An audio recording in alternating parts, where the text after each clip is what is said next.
We're here at the Memphis Italian Fest, a celebration of all things Italian.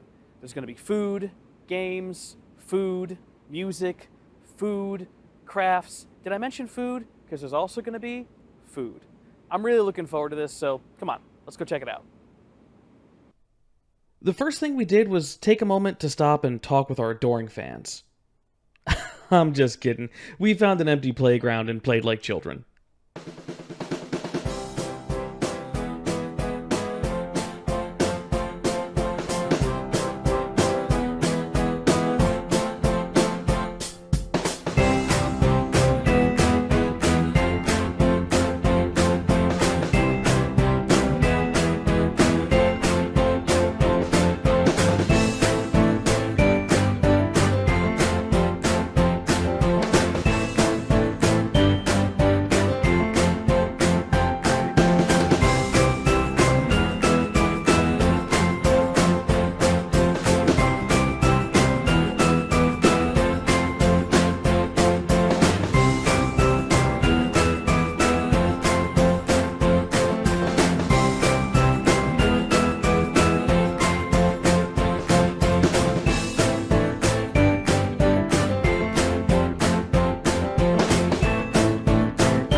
With the obligatory montage out of the way, we chatted with last year's champion of the festival, Scott Maines. So we're standing here with Scott Maines of Mama Biandini's cooking team. So Scott, tell us a little bit about yourself and what you're doing at the Italian Fest here. Yeah, so our family's been in it since 1998. We're a family team. My kids are cooking with me now, and I cooked with my parents and grandparents. And right now, the eldest male is the head of the kitchen. And that's me. I've had it 8 years, that pleasure. And we've made finals 6 of those 8 years. Nice. And won last year and plan on winning this year. So hopefully that works out for us, but usually it does. But my grandmother and grandfather passed, unfortunately. They're on our wall of fame over there with all of our trophies. And we just every year come out here to do it again. So cooking is something that is kept in the family. In the family, for sure. Yeah, we were talking a little bit before the interview started. I mentioned that my grandmother taught us how to cook, and it's very similar. Cooking is something that helps bring people together. Do you find that happens a lot here at the Italian Fest as well? You know, for us, that's what this is about. I mean, you know, we've had years where we make the same gravy, it doesn't work out because, you know, I mean, it's not really professional judges. It's people that are coming and tasting. It might not be their flair, whatever. But my family comes in from Nashville, Florida, everywhere else for this event. So needless to say, we at least get to have some good time with the family and get on each other's nerves and make up and have a together, you know? There's nothing wrong with that. No. And so we've got this here on the table, which is something else I want to talk about. So this is your trophy. Tell us about this. Well, this is a traveling trophy. So it's got all the winners, a plaque for each winner throughout the years. And at the end of today, when I go to the stage, we have to take it back to them. And then they hand it to this year's champ, which I expect to be us, but we'll see. Well, I hope so. So you were calling this the gravy trophy. Now, for a lot of people who are not with an Italian background, they'll think gravy and go, "Oh, that brown stuff." Yeah. No, Italian, and if you threw Italian on the front of it, maybe we'd better define it. But an Italian gravy is just a marinara with meat. So, and that's how we do it. And you know what? I wouldn't have it any other way. Good, yeah. Scott, thanks so much for taking some time to talk. I really look forward to the rest of the day. I look forward to trying your gravy. Oh, yeah. And I hope today is a big success for you. I hope you get to bring it up on stage and take it right back home. That's what I hope. All right, thanks a lot. Thank you.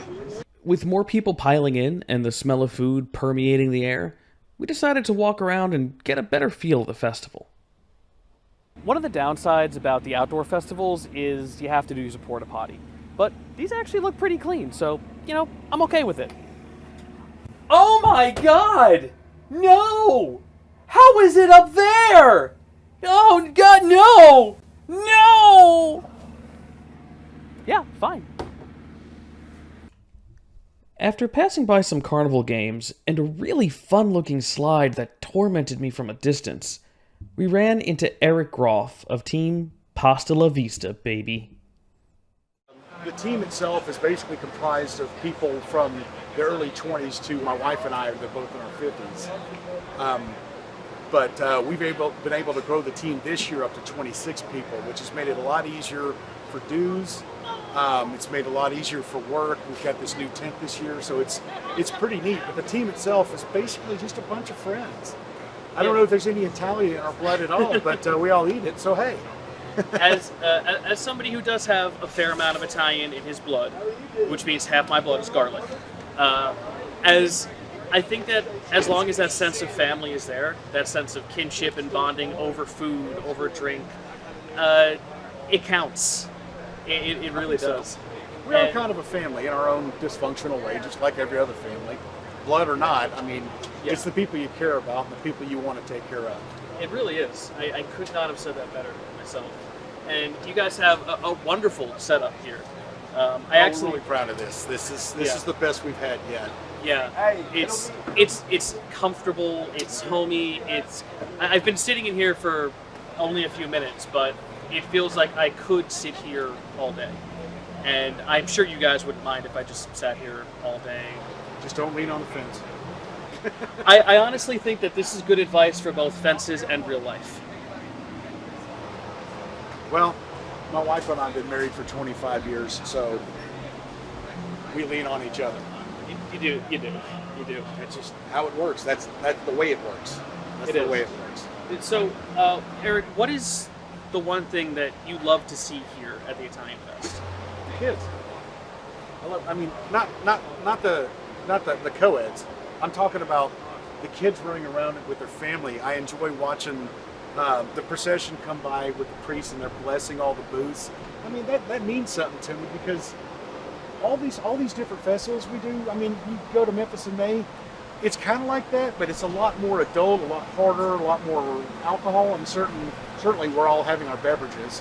I'm enjoying a beer now, but it's a sense of family. This one, it's small, it's contained, it's safe. You know the people that run it. They care about helping you. If they need something, like I had a guy come by once yesterday and once today to borrow our cheese grater. And let me tell you, Jack was really appreciative of that. And he brought it back washed, which is awesome. So we all take care of it. I mean, I've had to borrow a can opener from somebody. He was done with it. He let me borrow it, brought it right back. I mean, we all kind of take care of it. We want to win, absolutely. But we don't want to win because you're being a jerk to somebody. Like, that's again, it's almost a bigger family. It's just, we're all cool with each other. I like ribbing them across the way, and they like messing with me. The year that I got second place in Porta-John, they had gotten first place 3 years in a row. And one of the guys said, "Well, I hope you enjoy second place." I did, because they got third.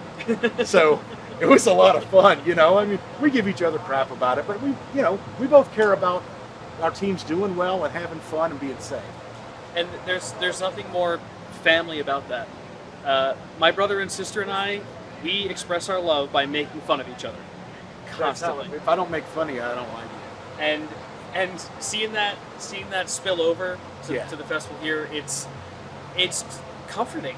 It really is. It's something that's genuinely great to see. And I brain farted. It's cool though, because we can edit. It's awesome. The fun part is that every year we get to know another team. I mean, certainly now I know Jack from This Is Us down at the end. I don't think he's 2 tents down. We know the Pasta Pigs. We know Pastafarians. We've had good times with the guy. This is the gentleman that lent me at 6:30 in the morning one day when I was cooking gravy on a Saturday. I had to borrow his can opener because the blade broke on mine, which is magically, I don't know how you do that. But it's impressive. You know. But I mean, it's neat. Just meeting new people. I mean, I know Vicky, who's one of the people that runs the festival. I had a conversation with her this morning about a couple things of my concern, and she was very willing to listen. So it was pretty cool.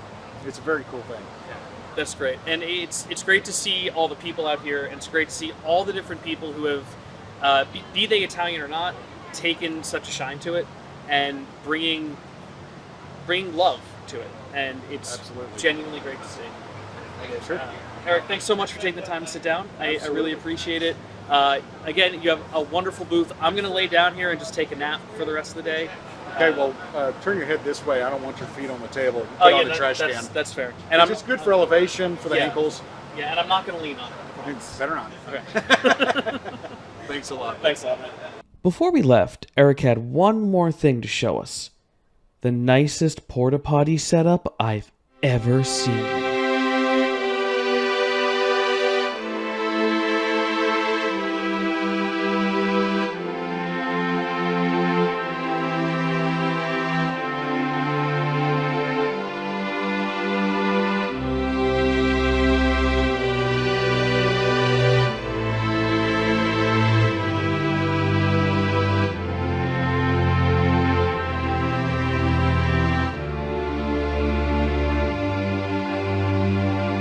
After witnessing toilet-related heaven, we went for another walk around.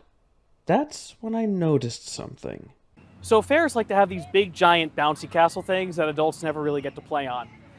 There's no one watching, so I'm going to go play. Can't stop me.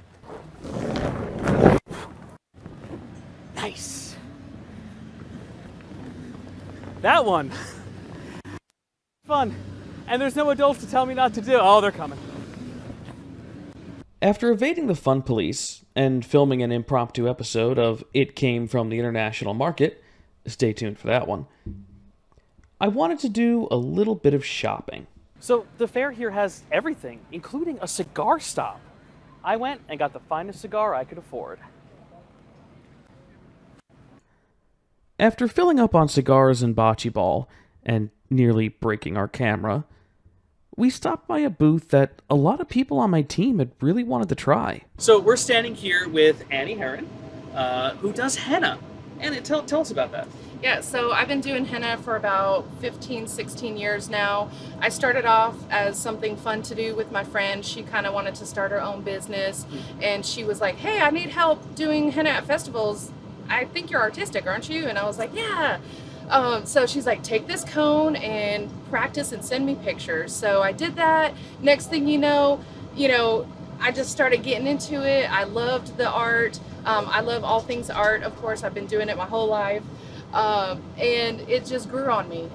Very addicting. As you can see, it's beautiful. It is actually temporary body art, and it lasts for 2 weeks. So who wouldn't want that? Because, I mean, you could change your tattoo every 2 weeks, right? Yeah, no, it's a really great idea. If you've always wanted a tattoo and you're not really sure if you want to get one, you can get one to try it out and go, you know what, yeah, I do like the little Pete Mermaid here. I am going to keep that. Right. That is a reference. Wow. My brain is not awake because I went back to the 90s. Do you guys have the Pete Mermaid? No, anyway. So, how many different people do you find try out henna? Actually, we do have a lot of what we call henna virgins. When they come in, they're like, what is this? They've never seen it before, and I give my little spiel of exactly how it works, and it's a paste that actually lays on your skin for several hours. It soaks into your skin, and it leaves the beautiful stain behind, and then it gradually fades away as your skin naturally exfoliates. That's really cool, and I'm sure you've put a lot of different things on people over the years. Is there one that you really love to do? I honestly love all of them, of course. I mean, I created the henna book that I use, but I think my favorite one is anything with flowers. I also love when people walk up and say, hey, can I just have an artist choice? Because that means I get to do what I want, and it always turns out like super awesome, of course. So That's great. Did you ever have an experience that didn't quite go the way you planned? Yeah, I mean, there's times when people walk up and say, hey, I want to get the Mike Tyson or, whatever. We typically don't henna the face just because it doesn't really stain that well. But if somebody is like insistent on getting something, we do try to accommodate. We actually had this funny story a couple years ago. One of my henna artists, Brittany, we were cranking out the hennas. It was a festival, and this little boy and this lady came up and was like, okay, he's like, I want the Eye of Horus right here on my forehead. And so, I was like, oh, I don't know about that. And I told my henna artist, I said, you need to make sure to get that approved by his mom, because I am not going to be responsible for that. And so, sure enough, the woman that was with the child was like, oh, yeah, do it. Yeah, let's do it. She was super excited. We were like, okay, we'll do it for you. So my artist goes ahead and does it on the little boy, gets it done, and she starts, talking, and she's like, oh yeah, my sister is gonna be so pissed off at me. I'm like, wait, you're not his mom? Oh my gosh. So of course, lesson learned. We decided to, going forward, we don't do henna on the face unless, you show us your ID and we verify that you are of age, and we try to deter them, honestly, from doing any facial, because it really turns up better if you do shoulder down and knee down. So really, we try to steer them that way anyway. So. Well, that's fair, and wow, okay. You know what? That aunt was probably having a good day. Yeah, she was excited. Yeah, she was probably already 3 drinks in. Yes, exactly. Well, thanks for taking the time to talk. I've looked at your art book. You do have some lovely pieces, and I know that someone from my team actually wants to get a piece. So I'm going to step out of the way and let them get going. Awesome, sounds good. All right, I'm thanks excited. so much. Thank you. As soon as we were done talking, our team photographer Angel jumped in the chair and got her own tattoo. And it came out really pretty. Before we could walk away, though, they got me with 2 words. Glitter beard. How could I say no? One more lap around the fair, and one last stop to smell the pretty flowers. It was time to wrap up and go home. So that was the Italian festival. We came in, we had some good food, made some new friends, and one or more of us may have gotten covered in a small amount of glitter. I'm really not going to say who. But the point is, we had a lot of fun here, and everybody here made you feel like you were at home. So I guess really at the end of the day, it's not a particular restaurant, it's when you're here, your family. Can we get away with that one? We can? Awesome, we're using that one. Cool, I'm going home.